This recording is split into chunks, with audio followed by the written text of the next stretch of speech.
بتصحي من النوم تعبانه ومرهقه مش عارفه ليه رغم ان انت نايمه كويس. ده مش جسمك، روحك هي اللي تعبانه، لانها حاسه انها بتجري طول اليوم ومفيش حاجه بتتحرك. انا هبه فوزي NLP لايف كوتش ومؤسسه نادي ان ايجيبشن جيرل، والنهارده هكلمك عن التعب اللي ما بيروح لا بنوم ولا. انت مش مرهقه عشان جسمك محتاج راحه، انت مرهقه عشان عقلك تايه، مرهقه عشان عقلك تايه. بتصحي كل يوم تمسكي الموبايل تشوفي الناس بتعمل ايه ووصلت لفين، وتبداي اليوم وانت حاسه انك متاخره. بس الحقيقه انك مش متاخره، انت بس معكيش طريق، مش عارفه اتجاه تمشي عليه، ما عندكيش اهداف وخطه تحسي ان انت ماشيه عليها، فمش متاخره.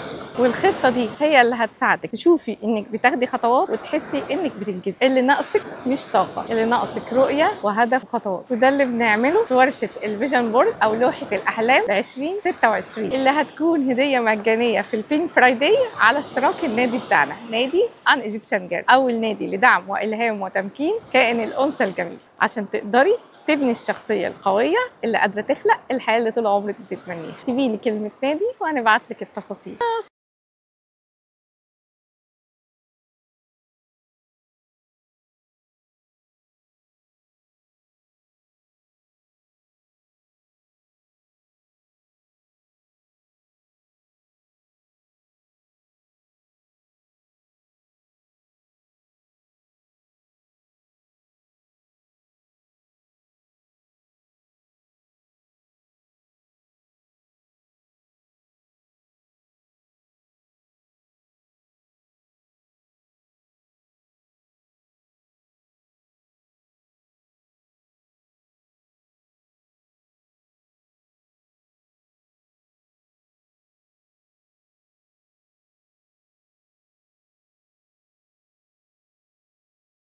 يلا بسرعه الحقي خصم البينك فرايداي.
لما تكوني عارفة انت رايحة فين، العقل بيهدى وبيطمن والجسم بيخف والطاقة بترجع. قولي لي امتى اخر مرة صحيتي من النوم وانت عارفة رايحة على فين وهتعملي ايه؟ وتابعي، عشان هنا هنساعدك تلاقي الخطة والاتجاه اللي يخليكي تبني الشخصية القوية اللي قادرة تخلق الحياة اللي طول عمرك بتتمنيها.